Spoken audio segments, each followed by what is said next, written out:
ಹೇಳಿದಿರಿ. ರಾತ್ರಿ ಇಡೀ ಊರೂರು ಕಾಡು ಮೇಡು ಸುತ್ತಿಸುವಂತೆ ಆದೇಶ ಇತ್ತ ಅಂತ ಪ್ರಶ್ನಿಸಿದ್ದಾರೆ.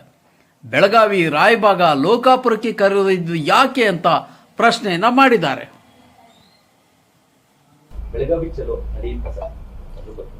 ನಮ್ಮ ಪಕ್ಷದ ರಾಜ್ಯಾಧ್ಯಕ್ಷರು, ಪಕ್ಷದ ವರಿಷ್ಠರು ಅವ್ರು ಕೂತು ತೀರ್ಮಾನ ಮಾಡ್ತಾರೆ.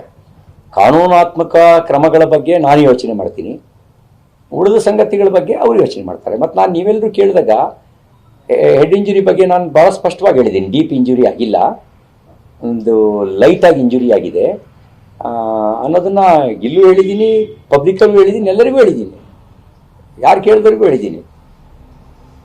ಲಕ್ಷ್ಮೀ ಹೆಬ್ಬಾಳ್ಕರ್ ಅವರು ನೋಡಿ, ಇದು 4ನೇ ದಿನ, ಈ ಮಾರ್ಕ್ ಇನ್ನೂ ಹೋಗಿಲ್ಲ.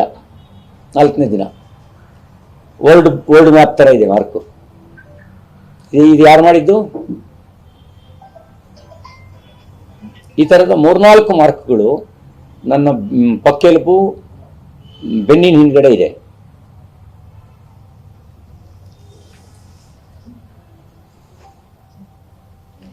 ಆಮೇಲೆ ಒಬ್ಬ ಶಾಸಕನನ್ನ ರಾತ್ರಿ ಇಡೀ ಸುತ್ತಾಡಿಸೋದು, ನಿದ್ದೆ ಮಾಡಕ್ಕೆ ಬಿಡದೆ ಇರೋದು, ಕಬ್ಬಿನ ಗದ್ದೆನಲ್ಲಿ ಸುರಕ್ಷೆ ಕೊಡೋದು, ಜಲ್ಲಿಕೃಷಿಯಲ್ಲಿ ಸುರಕ್ಷೆ ಕೊಡೋದನ್ನ ಆ ಮಹತಾಯಿ ಹೇಗೆ ಒಪ್ಕೊಳ್ತಾರೆ? ಯಾರು ಡೈರೆಕ್ಷನ್ ಕೊಟ್ಟಿದ್ದು? ಜನಸಾಮಾನ್ಯರನ್ನು ಹಂಗೆ ನಡ್ಸ್ಕೊಳಂಗಿಲ್ಲ, ಅದು ಇನ್ಹ್ಯೂಮನ್ ಆಗತ್ತೆ, ಮಾನವ ಹಕ್ಕುಗಳ ದಮನ ಆಗತ್ತೆ ಜನಸಾಮಾನ್ಯರನ್ನು ನಡೆಸ್ಕೊಳ್ಳೋದನ್ನು. ನಾನು ಅವ್ರು ಕೊಟ್ಟಿರೋ ದೂರಿಗೆ ನಂದೇನು ತಕರಾರಿಲ್ಲ, ತನಿಖೆ ಆಗಲಿ, ನ್ಯಾಯಾಲಯ ಏನು ತೀರ್ಪನ್ನು ಕೊಡುತ್ತೆ. ಆದರೆ ಅವರು ನಡೆಸ್ಕೊಂಡ್ರಲ್ಲ, ಗುಂಡಾಗಳನ್ನು ಬಿಟ್ರಲ್ಲ, ಪಿ ಎಗಳ ಮೂಲಕ. ನೋಡಿ, ಪಂಚಮಶಾಲಿಗಳು ವಿಧಾನಸೌಧದಲ್ಲಿ ಮನವಿ ಕೊಡಕ್ಕೆ ಹೋದ್ರೆ ತಲೆ ಹೊಡಿತಾರೆ ಲಾಠಿ ಚಾರ್ಜ್ ಮಾಡಿ. ಅದೇ ಅವರು ಗುಂಡಾಗಳನ್ನ ಪಾಸ್ ಕೊಟ್ಟು ಕಳಿಸ್ತಾರೆ. ಹಂಗಾರೆ ಯಾರು ಪಾಸ್ ಕೊಟ್ಟಿದ್ದು? ಇವ್ರು ಪಿ ಎ ಸೊಕ್ಕೆಯಲ್ಲಿಂದ ಬಂತು, ಅವನು ಪಿ ಎಗೆ ಆ ಸೊಕ್ಕೆಯಿಂದ ಬಂತು. ಆ ಸೊಕ್ಕಿಗೆ ಕಾರಣ ಯಾರು?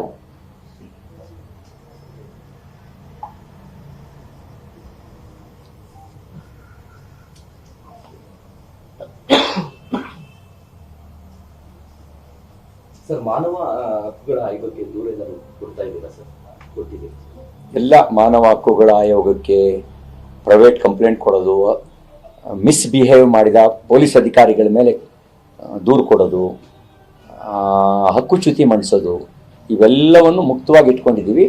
1-2-3 ದಿನಗಳ ಕಾಲ ಆರೋಗ್ಯವನ್ನು ಸುಧಾರಿಸ್ಕೊಂಡ ನಂತರ ಆಮೇಲೆ ಮುಂದಿನ ಕ್ರಮವನ್ನು ಕೈಗೊಳ್ತೀವಿ. ನಮ್ಮ ವಕೀಲರ ಜೊತೆಗೆ ನಾನು ಸಂಪರ್ಕದಲ್ಲಿದ್ದೀನಿ, ಪಕ್ಷದ ವರಿಷ್ಠರ ಜೊತೆಗೂ ನಾನು ಸಂಪರ್ಕದಲ್ಲಿದ್ದೀನಿ. ಇವತ್ತು ಕರ್ನಾಟಕದ ಸಹ ಉಸ್ತುವಾರಿಗಳಾದಂಥ ಸುಧಾಕರ್ ರೆಡ್ಡಿ ಅವರು ಇಲ್ಲಿಗೆ ಬರ್ತಾ ಇದ್ದಾರೆ, ಸಂಜೆ 6 ಗಂಟೆ ಸುಮಾರಿಗೆ ಬರ್ತಾ ಇದ್ದಾರೆ. ಅವ್ರ ಜೊತೆಲೂ ಸಮಾಲೋಚನೆ ನಡೆಸ್ತೀನಿ. ಸಮಾಲೋಚನೆ ನಡೆಸಿದ ನಂತರ ಮುಂದೇನು ಮಾಡಬೇಕು ಅಂತ ಡಿಸೈಡ್ ಮಾಡ್ತೀವಿ.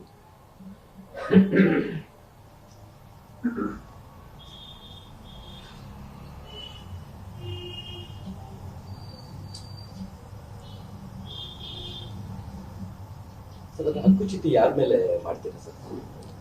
ಅದೆಲ್ಲ ಯಾರ್ಯಾರು ನಮ್ಮ ಮೇಲೆ ಬೆದರಿಕೆ ಹಾಕಿದ್ರು, ದೌರ್ಜನ್ಯ ಮಾಡಿದ್ರು, ಪೊಲೀಸು ಯಾರ್ಯಾರು ಇನ್ಹ್ಯೂಮನ್ ಆಗಿ ವರ್ತನೆ ಮಾಡಿದ್ರು, ಅವರೆಲ್ಲರ ಮೇಲೂ ಮಾಡ್ತೀವಿ. ಸರ್, ಬಿಜೆಪಿಯವರೆಲ್ಲರೂ ದುಶ್ಯಾಸನರು, ಅವರು ಹೆಣ್ಣಿಗೆ ಗೌರವ ಕೊಡಲ್ಲ, ಇಂತಹ ಪದಗಳನ್ನು ಕೂಡ ಲಕ್ಷ್ಮೀ ಹೆಬ್ಬಾಳ್ಕರ್ ಅವರು ಇವತ್ತು ಬಳಸಿದ್ದಾರೆ ಸರ್. ಯದ್ಭಾವಂ ತದ್ಭವತಿ, ಯಾರು ಹೇಗೆ ಭಾವಿಸ್ತಾರೆ ಹಾಗೆ ಕಾಣುತ್ತೆ, ಅವ್ರು ಹಾಗೆ ಭಾವಿಸ್ಕೊಳ್ತಾರೆ. ಯಾಕೆಂದರೆ ಅವ್ರ ಮನಸ್ಸಿನಲ್ಲೆಲ್ಲ ಅಂಥದ್ದೇ ಇರೋದು, ಹಾಗಾಗಿ ಹಾಗೆ ಭಾವಿಸ್ಕೊಳ್ತಾರೆ. ಶ್ರೀಮತಿ ಜಯಲಲಿತಾ ಅವರು ಮಂತ್ರಿ ಆದಾಗ ಈ ಮಹಾತಾಯಿಯ ಬಾಯಿಂದ ಬಂದ ಅಣಿಮುತ್ತಿಗಳನ್ನು ನೀವು ಕೇಳಿದ್ದೀರಿ.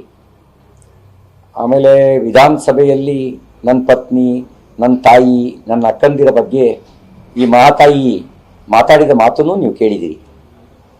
ಆ ಉದ್ವೇಗದಿಂದ, ಕಣ್ಣೀರಿನಿಂದ, ಎಮೋಷನಲ್ ಬೆನಿಫಿಟ್ನ ಗಿಟ್ಟಿಸ್ಕೊಳ್ಬೋದು ಅನ್ನೋದು ಅವರ ಉದ್ದೇಶ ಇರ್ಬೋದು. ಮತ್ತು ಹೇಗೆ ಎಷ್ಟು ಆಕ್ಟಿವ್ ಇದ್ದಾರೆ ಅಂದರೆ, ಅವ್ರ ಪಕ್ಷದ MLA ಗಳ ಮೇಲೆ ರೇಪ್ ಕೇಸ್ ಆಗುತ್ತೆ, ನೋ ಆಕ್ಷನ್. ಇವ್ರ PA, ಸ್ವಂತ PA ಒಬ್ಬ ರುದ್ರೇಶ್ ಯಡವಣ್ಣನವರ ಬಹುಶಃ ಅವ್ರ ಸಾವಿಗೆ ಕಾರಣ ಆಗ್ತಾನೆ ಲಂಚದ ಕಾರಣಕ್ಕೆ.